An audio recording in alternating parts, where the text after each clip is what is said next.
नदी की जादुई 3 ड्रेस का जादू। राधेपुर नाम के गांव में मीनू और सीनू अपनी माँ गीता के साथ रहती थी। गीता पढ़ी लिखी नहीं थी, इसलिए वो नौकरानी का काम करती थी। गीता को अपने घर का गुजारा चलाना मुश्किल हो रहा था, क्योंकि उसकी दोनों बेटियों का पढ़ाई का खर्चा भी बहुत था।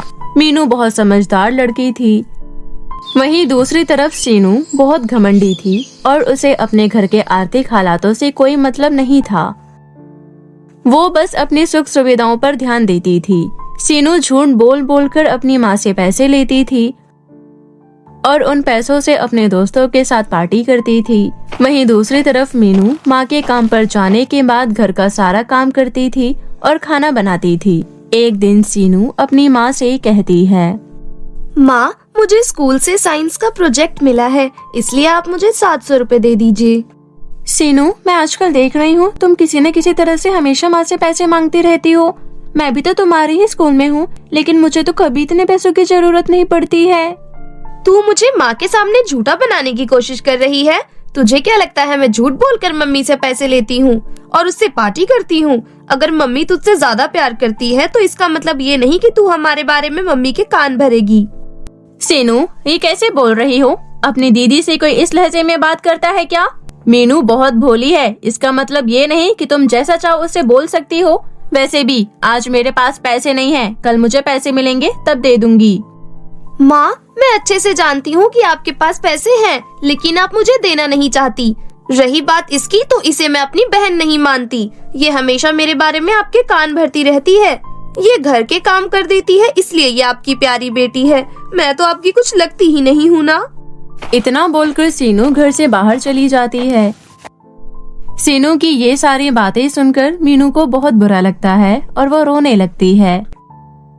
मत रो मीनू, तुझे तो पता ही है कि इसे बोलने का कोई ढंग नहीं है। अभी बच्ची है ना, आगे चलकर समझ जाएगी। लेकिन माँ, मैं भी कभी इस उम्र में थी, लेकिन मैं तो कभी किसी से इस तरह से बात नहीं करती थी। मैं सीनू को छोटी बहन की तरह प्यार करती हूँ, लेकिन ये तो मुझे अपनी बड़ी बहन मानती ही नहीं है। नहीं मीनू, ऐसा नहीं है, गुस्से में कह दिया होगा। चल अब इतना मत सोच, जाकर पढ़ाई कर, मैं भी काम करने जा रही हूँ। इतना बोलकर गीता अपनी मालकिन के यहाँ काम करने चली जाती है। बर्तन धोते वक्त गीता से एक कांच की कटोरी गिर जाती है और टूट जाती है। कांच की कटोरी टूटने की आवाज सुनकर गुस्से से मालकिन वहाँ आती है और बोलती है, ये क्या नौकरानी, तूने मेरी इतनी महंगी कांच की कटोरी तोड़ दी। आजकल मैं देख रही हूँ तू कोई भी काम सही से नहीं कर रही है। कल भी तेरे जाने के बाद घर में मैंने गंदगी देखी। मैंने तुझे अपनी एक साड़ी दी थी जिसमें गलती से चाय गिर गई थी। तूने चाय का निशान भी अच्छे से नहीं हटाया। चल जा, अगर इतनी गंदी तरह से तुझे काम करना है तो मेरे घर काम करने आने की कोई जरूरत नहीं है। मालकिन, गलती हो गई, माफ कर दो। आज के बाद से मैं सही से काम करूंगी। खुद शराफत से यहाँ से चली जा, वरना धक्के मार कर निकाल दूंगी। तुम जैसों को आसान भाषा समझ में नहीं आती है क्या? ठीक है मालकिन, चली जाऊंगी, लेकिन आज मुझे मेरे काम के पैसे मिलने वाले थे। मैंने जो पूरे महीने आपके यहाँ काम किया है उसके पैसे तो दे दीजिए। ये जो तूने इतनी महंगी कांच की कटोरी तोड़ी है ना, उसमें तेरे काम के पैसे कट गए। चुपचाप खाली हाथ जा, कोई पैसे नहीं मिलने वाले तुझे। नहीं मालकिन, ऐसा मत कीजिए। अगर आपने मुझे पैसे नहीं दिए तो मेरे घर में महीने का राशन कैसे आएगा? ये सब मुझे नहीं पता। अगर अब तू 1 मिनट भी यहाँ रुकी तो मैं तुझे धक्के मार कर घर से बाहर निकाल दूंगी। उसके बाद गीता घर से बाहर निकल जाती है। रास्ते में चलते चलते गीता बहुत रो रही होती है। हे भगवान, ये सब क्या हो गया? मुझे राशन भी खरीदना है। सीनू ने मेरे से पैसे मांगे थे और ऊपर से स्कूल की फीस भी भरनी है। अब ये सब कहाँ से होगा? मुझे तो कुछ समझ नहीं आ रहा। अब मुझे दोबारा काम कब मिलेगा? थोड़ी देर बाद गीता अपने घर पहुँच जाती है। गीता अपनी बेटियों को काम से निकाले जाने की बात नहीं बताती है। अगले दिन गीता को बहुत जोर से बुखार हो जाता है और थोड़े बहुत बचे हुए पैसे उसके इलाज में लग जाते हैं। घर के राशन और स्कूल की फीस के लिए गीता अपने पड़ोस में रहने वालों से पैसे उधार ले लेती है। अब गीता बीमार ही रहने लगी थी, जिसकी वजह से उन लोगों पर कर्जा बढ़ता ही जा रहा था। बहुत महीनों तक स्कूल की फीस ना जमा करवा पाने की वजह से सीनू और मीनू का स्कूल से नाम काट दिया जाता है।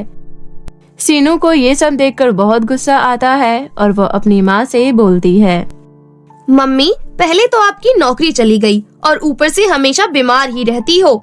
अगर आज आपके साथ ये सब नहीं हुआ रहता तो हमारे ऐसे हालात नहीं रहते। आपकी वजह से मेरी पढ़ाई भी छूट गई, यहाँ तक कि दोस्तों के साथ घूमना फिरना भी छूट गया। मेरी उम्र की लड़कियाँ इतना मौज मस्ती करती हैं और मैं यहाँ घर में बैठकर रूखी सूखी रोटी खाती रहती हूँ। सीनू, माँ बीमार है और अभी तुम्हें इन सब बातों की पड़ी है। तुम्हें इस तरह से माँ से बात नहीं करनी चाहिए। माँ ने हमारी वजह से अपने जीवन में बहुत दुख देखे हैं।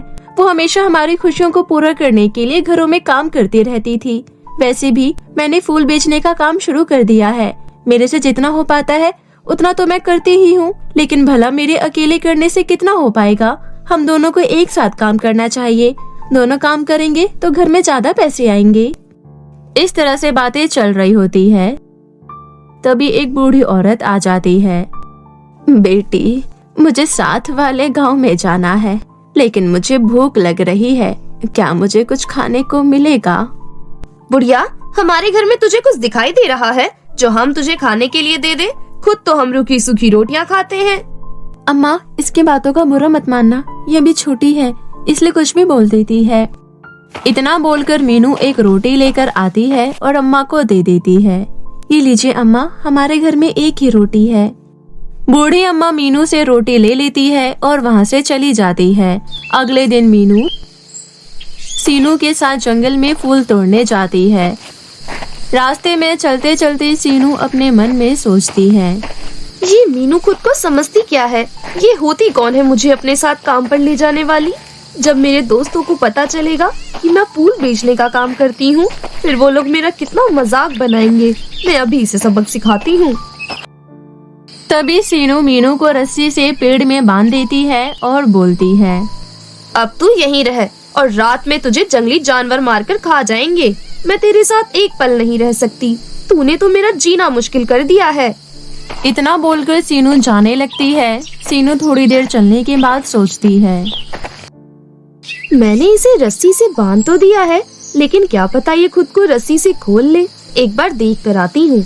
अगर इसने खुद को रस्सी से खोल लिया होगा तो फिर से अच्छे से बांध दूंगी। इतना बोलकर सीनू फिर से जाती है। सीनू देखती है कि जहाँ उसने मीनू को रस्सी से बांधा था, मीनू वहाँ तो है ही नहीं। सीनू थोड़ा आगे बढ़ने लगती है। तब उसकी नजर मीनू पर जाती है। सीनू मीनू का पीछा करने लगती है। तभी मीनू चलते चलते 3 नदियों के पास पहुँच जाती है। तीसरी नदी में सोने की ड्रेस का घर था। दूसरी नदी में चांदी के ड्रेस का घर था। वहीं पहली वाली नदी में एक सिंपल सा ड्रेस का घर बना था। ये सब नजारा देखकर मीनू सोचती है, अरे अचानक से मैं कहाँ आ गई? मुझे यहाँ से जल्दी जाना होगा। तभी वहाँ पर एक परी प्रकट हो जाती है और बोलती है, तुम्हारा यहाँ स्वागत है। तुम यहाँ से आसानी से नहीं जा सकती हो। तुम्हें यहाँ से कुछ न कुछ लेना ही होगा।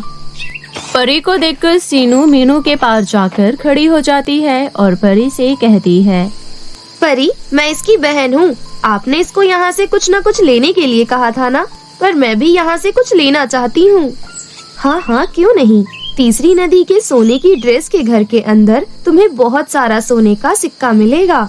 दूसरी नदी के चांदी के ड्रेस के घर के अंदर तुम्हें बहुत सारा पैसा और गहना मिलेगा।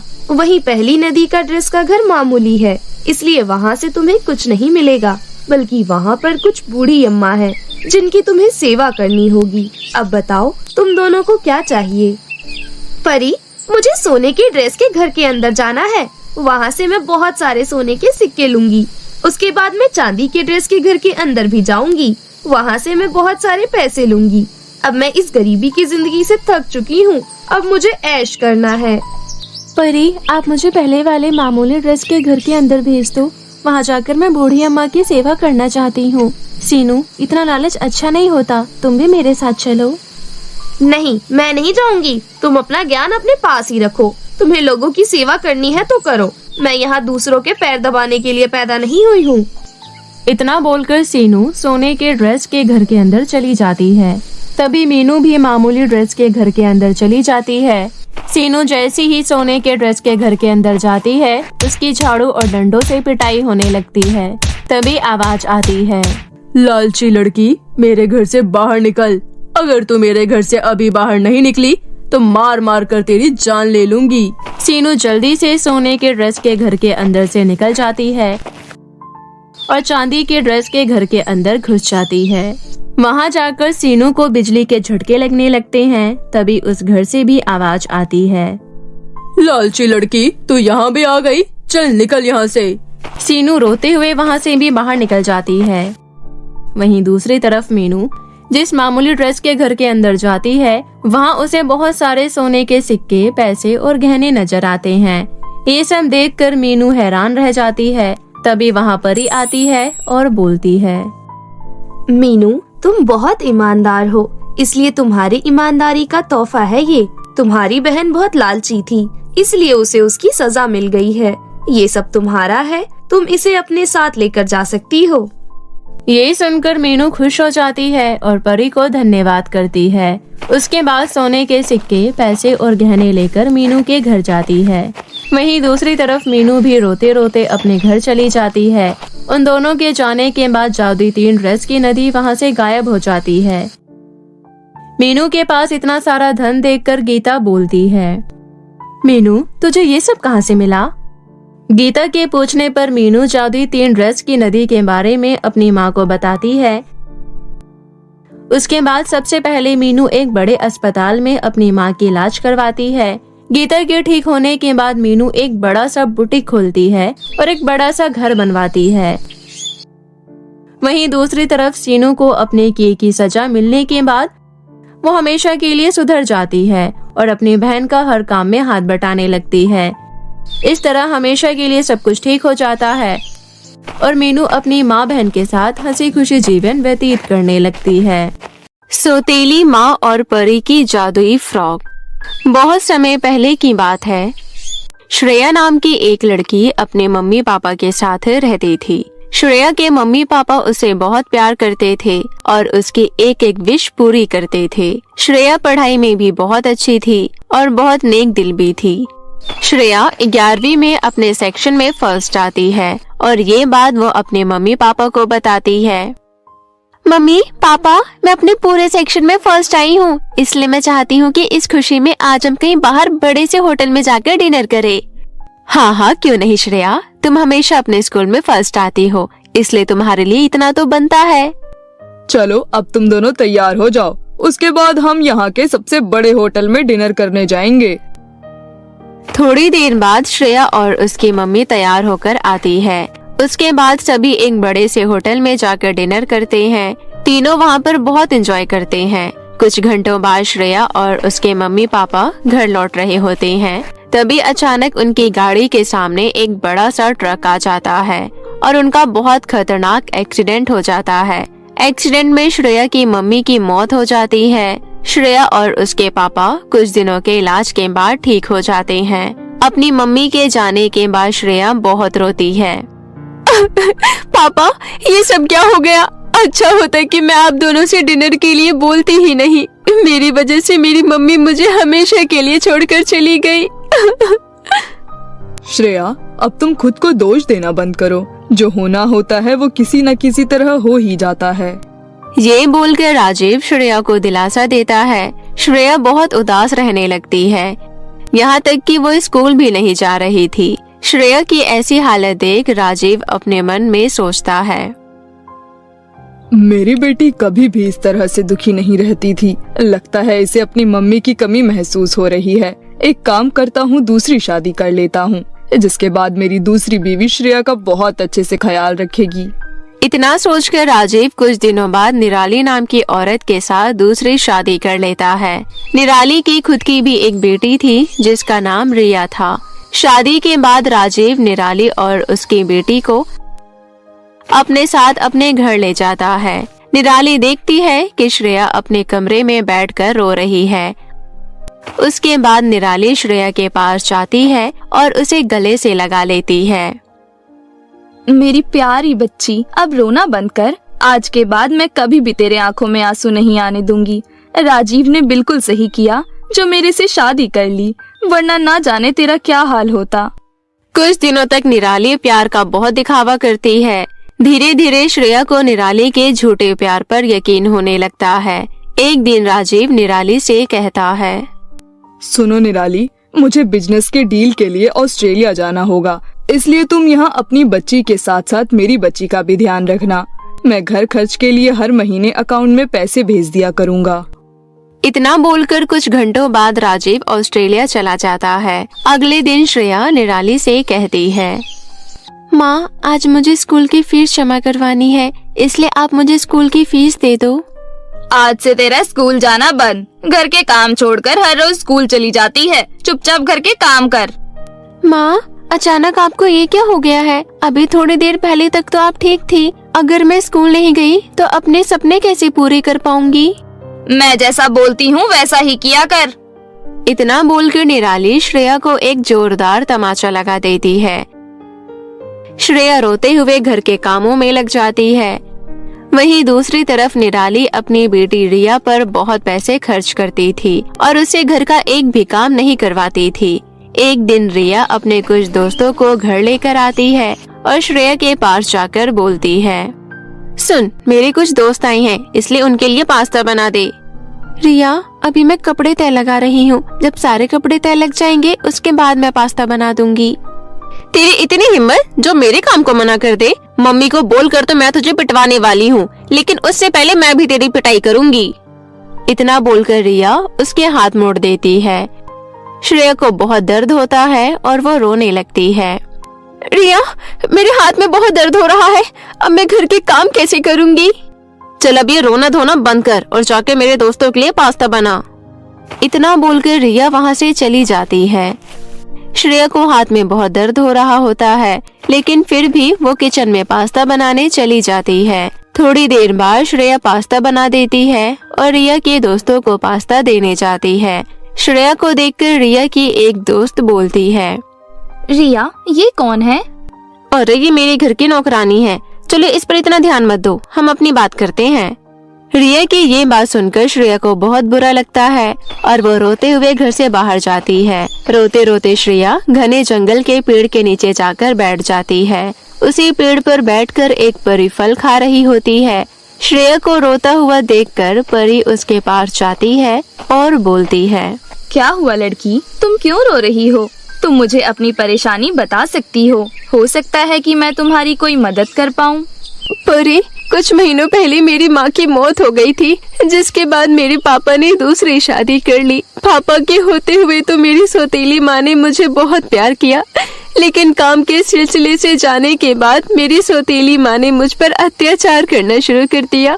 यहाँ तक कि मेरी सौतेली बहन भी मेरे साथ बहुत बुरा व्यवहार करती है। आज उसने मेरे हाथ मोड़ दिए, यहाँ तक कि मेरे ही घर में उसने मुझे नौकरानी बोला। सच में तुम्हारी सौतेली माँ और सौतेली बहन तो बहुत बुरी है, लेकिन तुम परेशान मत हो, आज के बाद तुम्हारे साथ कुछ बुरा नहीं होने वाला है। इतना बोलकर परी जादुई फ्रॉक प्रकट करती है। ये लो जादुई फ्रॉक। ये जादुई फ्रॉक तुम्हारी सारी इच्छा पूरी करेगी और ये तुम्हारी रक्षा भी करेगी। आपका बहुत बहुत धन्यवाद। मैं इस जादुई फ्रॉक को हमेशा अपने साथ रखूंगी। उसके बाद परी वहाँ से चली जाती है। श्रेया जादुई फ्रॉक लेकर घर जाती है और अपने कमरे में जाकर जादुई फ्रॉक पहन लेती है। जादुई फ्रॉक, अपने जादू से जल्दी से घर की सफाई कर दो और किचन में स्वादिष्ट स्वादिष्ट खाना रख दो।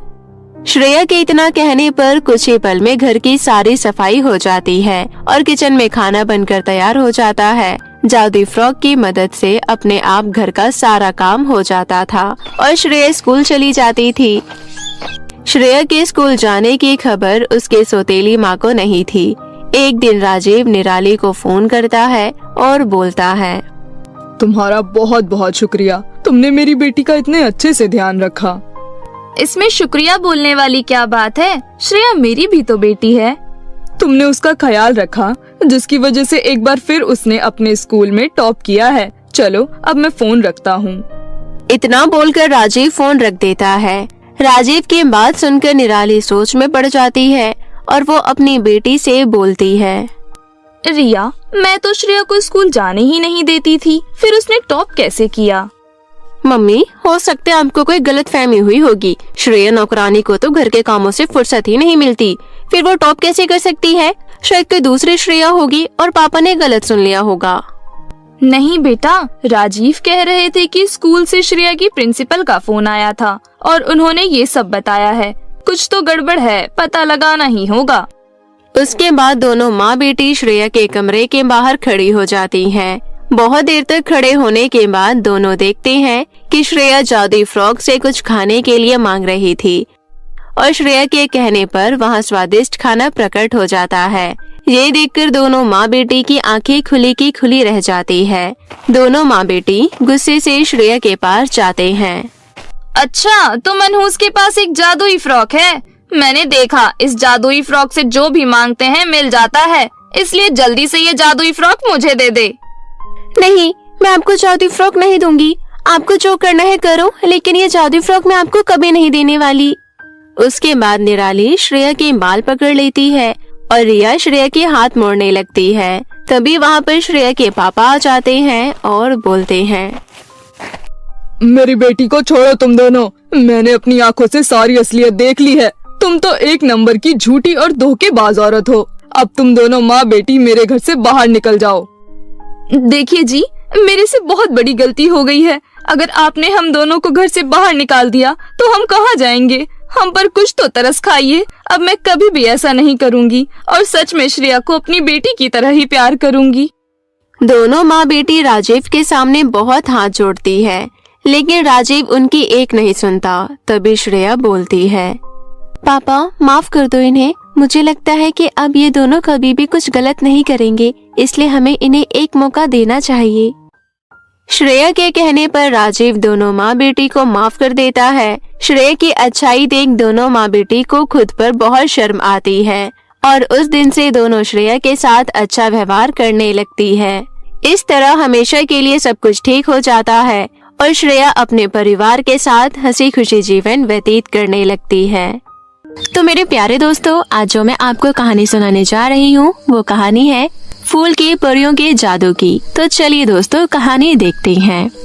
एक बार की बात है, एक बहुत बड़े घर में एक बहुत खूबसूरत लड़की तन्नू रहती थी। तन्नू के बड़े से घर में बहुत सारे नौकर चाकर थे। एक बार की बात है, तन्नू ने एक नई फ्रॉक पहनी थी। फ्रॉक पहनकर वो अपने पापा के पास जाती है और कहती है, पापा ये फ्रॉक मुझ पर कैसी लग रही है? बहुत सुंदर लग रही हो ना?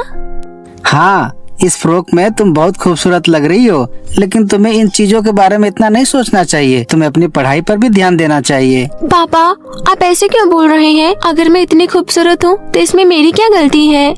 मुझे डर लगता है बेटी कि कहीं अपनी खूबसूरती के घमंड के चक्कर में तुम किसी दिन किसी मुसीबत में ना पड़ जाओ। आप बहुत बुरे हैं, मुझे आपसे बात नहीं करनी। माँ!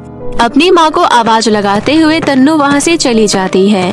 तन्नू अपनी माँ के लाड प्यार की वजह से बहुत बिगड़ गई थी। तन्नू की माँ हर वक्त उसकी झूठी तारीफ करती रहती थी, जिससे कि तन्नू में घमंड बढ़ता जा रहा था।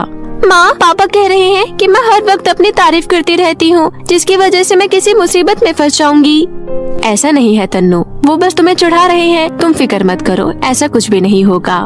तन्नू बचपन से ही बहुत घमंडी हो चुकी थी। वो ये सोचती थी कि उससे खूबसूरत पूरी दुनिया में कोई नहीं है।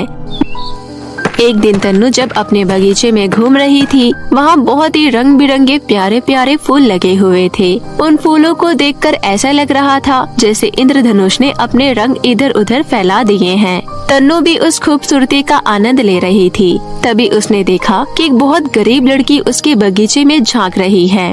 अरे वहाँ पर कौन है? अरे इस गरीब लड़की की इतनी हिम्मत, किसने मेरे बगीचे को देखा? इतनी गंदी दिख रही है ये। तन्नू उसके पास जाकर गुस्से में कहती है, कौन हो तुम और यहाँ क्या कर रही हो? चली जाओ यहाँ से। उस गरीब लड़की का नाम पायल था। पायल को बगीचे के फूल बहुत सुंदर लग रहे थे। वो उन फूलों को बस एक बार पास से देखना चाहती थी। मुझे तुम्हारे बगीचे के फूल बहुत पसंद है, एक बार मुझे इन्हें पास से दिखा दो। बिल्कुल नहीं, मैं तुम जैसों को अपने बगीचे में घुसने भी नहीं दे सकती। चली जाओ यहाँ से। ये प्यारे प्यारे फूल सिर्फ मेरे लिए उगाए गए हैं, तुम इन्हें नहीं देख सकती। तन्नू की बातें सुनकर पायल को बहुत बुरा लगा और वो वहाँ से चली गई। तभी तन्नू को अचानक से किसी की आवाज सुनाई दी। कितनी बदतमीज बच्ची है। अरे ये आवाज कहाँ से आ रही है? तन्नू इधर उधर देखने लगी। वो गुलाब के फूल की ओर बढ़ी। तभी वहाँ से छोटी सी प्यारी सी गुलाब के फूल में से एक परी निकली। उसने रेड कलर की ड्रेस पहनी हुई थी। उस छोटी सी फूल परी ने जैसे ही तन्नू को देखा उसे गुस्सा आ गया। तुम कौन हो? तुम कितनी प्यारी लग रही हो। मुझे तुम्हारे जैसे लोगों से अपनी तारीफ सुनना बिल्कुल पसंद नहीं है। तभी वहाँ पर गेंदे के फूल में से पीली परी निकलती है और जैस्मीन के फूल से सफेद परी निकलती है। उन सभी को देखकर तन्नू हैरान हो जाती है। तुम सब कितनी खूबसूरत हो। हमें अपने गंदे हाथों से छूने की कोशिश मत करो। ये सुनकर तन्नू को बहुत बुरा लगा, क्योंकि आज से पहले उससे इस तरह किसी ने बात नहीं की थी। तभी जैस्मीन फूल परी बोलती है, तुम उससे ऐसे क्यों बात कर रही हो? वो भी तो छोटी बच्ची है। इसने उस छोटी बच्ची से भी ऐसी ही बात की थी जो हमें देखने आई थी। खैर, मैं यहाँ और नहीं रुक सकती। ये घमंडी लड़की मुझे बिल्कुल पसंद नहीं है। इतना कहकर गुलाब फूल परी वहाँ से चली जाती है, जिसे देखकर तन्नू उदास हो गई। तभी जैस्मीन फूल परी ने कहा, तुम उदास मत हो, मैं हूँ जैस्मीन फूल परी और ये है गेंदा फूल परी। मैं हूँ तन्नू, मुझे तुमसे मिलकर बहुत अच्छा लगा। तभी जैस्मीन फूल परी अपनी जादू की छड़ी से अपने फूलों में खुशबू डाल देती है और गेंदा फूल परी भी अपने फूलों में रंग और खुशबू भर देती है। ये सब देखकर तन्नू कहती है, तुम ये सब कैसे करती हो? ये हमारा काम है। हम फूलों को सुंदर बनाते हैं और ये शक्ति हमें सूरज की किरणों से मिलती है। काश मैं भी एक परी होती। क्या तुम वाकई में परी बनना चाहती हो? हाँ, पर मैं सिर्फ आधे घंटे के लिए परी बनना चाहती हूँ। तभी जैस्मीन फूल परी ने अपनी जादुई छड़ी से तन्नू को अपने जैसी छोटी परी बना दिया। उसके बाद तीनों मिलकर कभी खेतों के ऊपर से उड़ रही थी तो कभी लोगों के घरों के ऊपर से उड़ रही थी। वाह, मुझे बहुत मजा आ रहा है। उसके बाद वो एक टूटी फूटी झोपड़ी में पहुँचे, जहाँ एक बूढ़ी औरत अपनी बेटी के साथ रहती थी। वहाँ जाने के बाद तन्नू उन परियों से कहती है, इतने सुंदर सुंदर बगीचों को छोड़कर हम यहाँ क्या कर रहे हैं? क्योंकि हमें इनके घर के फूलों में रंग भरना बहुत पसंद है। परियां उन घर में लगे पौधों के फूलों में रंग भरने लगी और तन्नू उस घर में कौन रहता है ये देखने के लिए अंदर चली गई। तन्नू ने देखा कि वो बूढ़ी औरत अपनी बेटी से कह रही है, बेटा, मैं ये सूखी हुई रोटी खा खा कर तंग आ गई हूँ। मेरा कुछ अच्छा खाने का मन कर रहा है। मुझे पता है हमारे पास इतने पैसे नहीं हैं, लेकिन ये सूखी रोटियाँ अब मेरे दांतों से नहीं टूटती। आप फिक्र मत कीजिए मम्मी, मैं आज सुष्मिता मालकिन को ये सुंदर से फ्रॉक बेचने वाली हूँ जो मैंने खुद अपने हाथों से बनाई है। तभी तन्नू सोचती है, सुष्मिता, ये लोग मेरी मम्मी को कैसे जानते हैं? अरे, ये फ्रॉक तो वही है जिसके लिए मैंने अपनी मम्मी से जिद किया था। ये देखकर तन्नू को उस परिवार के लिए बहुत बुरा लगता है। तभी उस बूढ़ी औरत ने कहा, पर बेटी, तुम उन्हें अपनी फ्रॉक क्यों बेचती हो? वो तुम्हें कभी ज्यादा पैसे नहीं देती हैं। इस बार तुम उनसे ज्यादा पैसे मांग कर देखना। हाँ माँ, मैं बोल कर देखूंगी। अगर उन्होंने मुझे ज्यादा पैसे दे दिए तो मैं आज रात ही आपके लिए चिकन बना दूंगी। इतने देर में परियों का भी काम खत्म हो चुका था। उसके बाद वो बूढ़ी औरत की बेटी फूलों के पास गई और उन्हें देखकर बहुत खुश होने लगी। उसके बाद परियां तन्नू को कहती है, चलो अब दूसरे घर चलते हैं। वो तीनों उड़ते उड़ते दूसरी झोपड़ी में पहुँची, जो कि बहुत पुराना और गंदा दिख रहा था। मुझे समझ नहीं आ रहा कि इतनी अच्छी अच्छी जगह छोड़कर तुम टूटी हुई झोपड़ियों में क्यों जा रही हो? तुम बगीचों में भी तो रंग भर सकती हो ना। काम खत्म करके इस बारे में बात करेंगे। उसके बाद परियों ने उस घर के आंगन में रखे हुए फूलों में बहुत खूबसूरत रंग भर दिया। वाओ, ये तो बहुत ही ज्यादा खूबसूरत लग रही हैं। उसके बाद वो तीनों घर के अंदर जाती हैं। वो देखती हैं कि घर में एक छोटी बच्ची है जिसकी सौतेली माँ उससे बहुत सारे काम करवा रही है। वो लड़की कोई और नहीं बल्कि पायल थी। ये तो वही लड़की है जिसे मैंने अपने बगीचे से भगा दिया था। इसको प्यार करने के लिए इसके माता पिता नहीं हैं। ये बात सुनकर तन्नू को बहुत दुख हुआ। उन्होंने देखा कि पायल आंगन में आई और फूलों को देखकर बहुत खुश हुई।